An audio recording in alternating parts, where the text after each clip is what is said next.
A gente estava falando de suplementos. Quais são os principais suplementos para a circulação? Para as pessoas saberem. Por exemplo, cúrcuma. Cúrcuma é bom para a circulação. A cúrcuma tem uma ação anti-inflamatória bem importante, né? Então ela pode entrar ali no grupo para a circulação. A gente tem substâncias que melhoram a microcirculação, a gente tem substâncias que são anti-inflamatórias.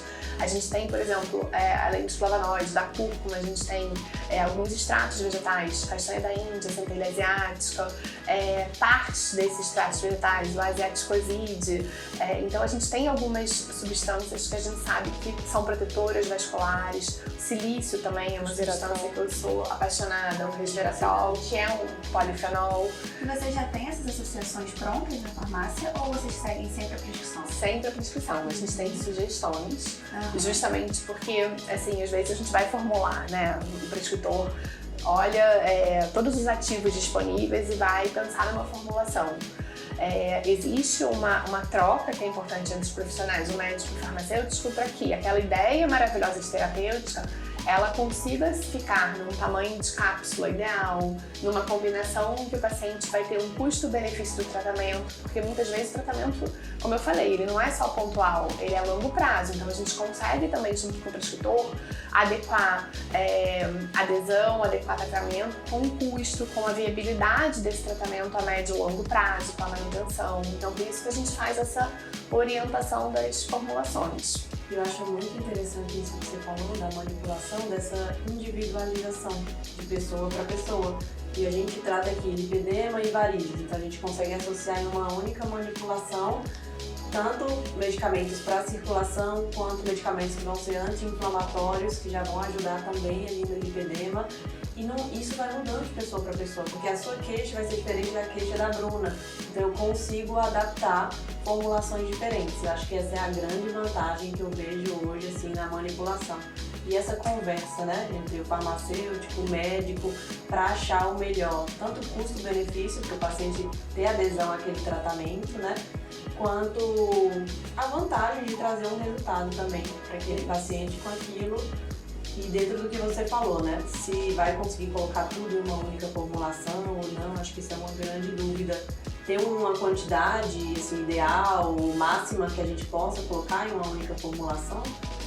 Quando a gente olha para cápsula, normalmente cada cápsula vai, assim, uma cápsula grande, vai comportar em torno de 500 mg de ativo.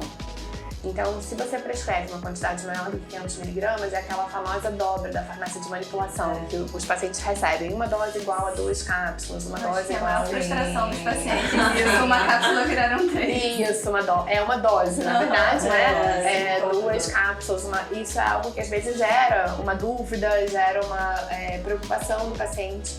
É porque, diferente do comprimido, normalmente a indústria farmacêutica, ela trabalha com comprimido. Ela pega aquela substância e faz uma compressão. Na farmácia de manipulação, a gente trabalha com cápsula. E muitos desses ativos que a gente está falando aqui são extratos. Então, eles são volumosos, né? Eu sempre faço a comparação, assim, quando a gente pega, todo mundo em casa tem 1 kg de sal e 1 kg de farinha de trigo. A farinha de trigo, ela ocupa um espaço muito maior, a mesma quantidade, do que o sal, que é mais compactado. Então, os extratos que a gente falou aqui, os flavonoides, os polifenóis, eles são normalmente mais volumosos. Então, se a gente fizer uma formulação, às vezes com muito miligramas, é natural que vire 2 cápsulas, 3 cápsulas, mas tem pacientes que não se importam com isso. Tem gente que super toma bem várias unidades e tem outros que, por isso que é importante na prescrição, sempre perguntar: você tem dificuldade de ingerir cápsula, né? Tem aquele paciente que não quer o chocolate, que é o contrário, ele quer a cápsula porque é mais prático. Então, 1 a 1, a personalização, de novo, a gente volta porque a gente está falando com uma grande vantagem, que é esse olhar que vocês têm no consultório, né? Qual é a queixa, qual é o estilo de vida, o que ele consegue, o que ele não consegue, e aí você formula a sua prescrição exatamente alinhada à necessidade. Eu acho que isso é, para mim, o maior diferencial. Você tem um paciente que tem dor na perna, ele tem também o inchaço, ele tem também o lipedema. E aí, se eu vou prescrever medicamentos de farmácia, eu vou prescrever para ele, às vezes, 3 medicamentos diferentes, 4 medicamentos para poder resolver o problema dele. Numa farmácia de manipulação, eu consigo associar essas substâncias em uma cápsula, uma dosagem menor, 1, 2 cápsulas, igual você está falando da dose, né?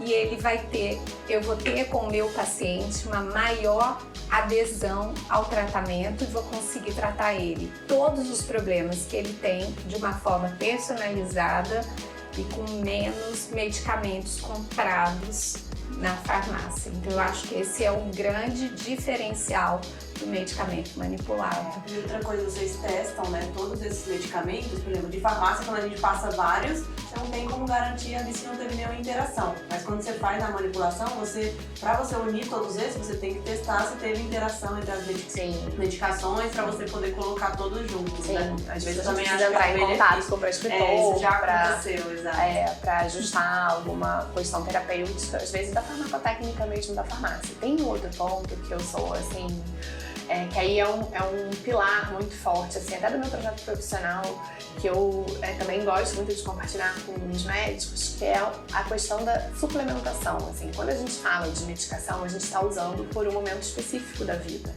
né? Quando a gente olha em termos de longevidade, o que eu posso fazer em termos de longevidade?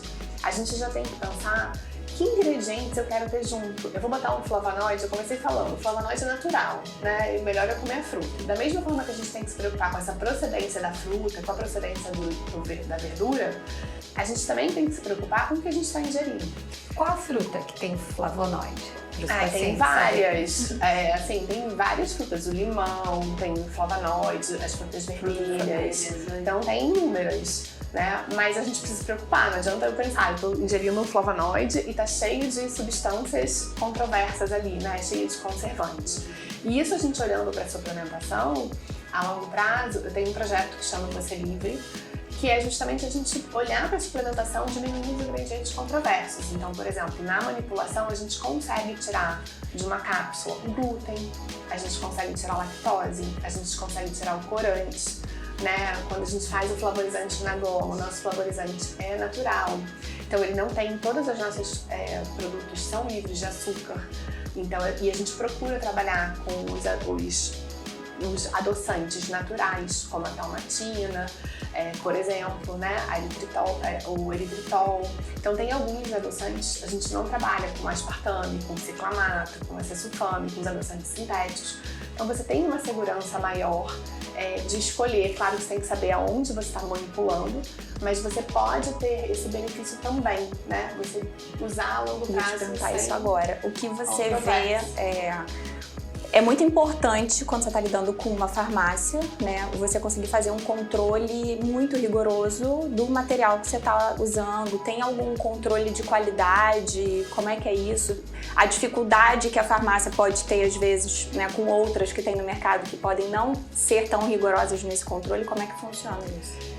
Eu costumo falar que isso acontece exatamente, a gente parece que é uma classe, farmácia de manipulação, né? Mas ela é um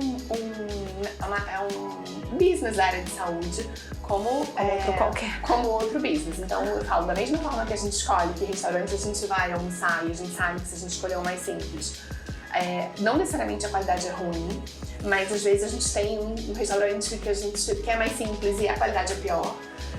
Como a gente pode escolher um restaurante melhor. Então isso vale para os hospitais, isso vale para as boas clínicas. Então é escolha de um profissional mais capacitado, escolha de um profissional menos. Então a farmácia de manipulação também funciona assim. Eu acho que um ponto muito importante da área de saúde é a transparência. Então assim, na minha farmácia, a hora que o paciente quiser, ou o profissional, ele pode acessar a farmácia, ele pode conhecer. A gente recebe, assim, muitos médicos, antes de começarem a prescrever, vão visitar. Então a gente mostra todas as etapas. Independente do diferencial de cada farmácia, é um segmento muito monitorado pela vigilância sanitária. Então a gente tem leis bastante claras no Brasil, a gente tem resoluções que regem e que a gente tem que cumprir. Então todas as farmácias de manipulação, é exigência legal ter um controle de qualidade, fazer a inspeção, claro, cada farmácia vai ter um grau de inspeção, vai ter um cuidado, vai ter uma avaliação profissional de acordo com a competência daqueles profissionais que estão envolvidos ali, né? Como é que eu estou recebendo aquela matéria-prima, que escolha eu estou fazendo, que escolha do meu fornecedor. Mas, assim, é um segmento com bastante legislado, né? Bastante controle.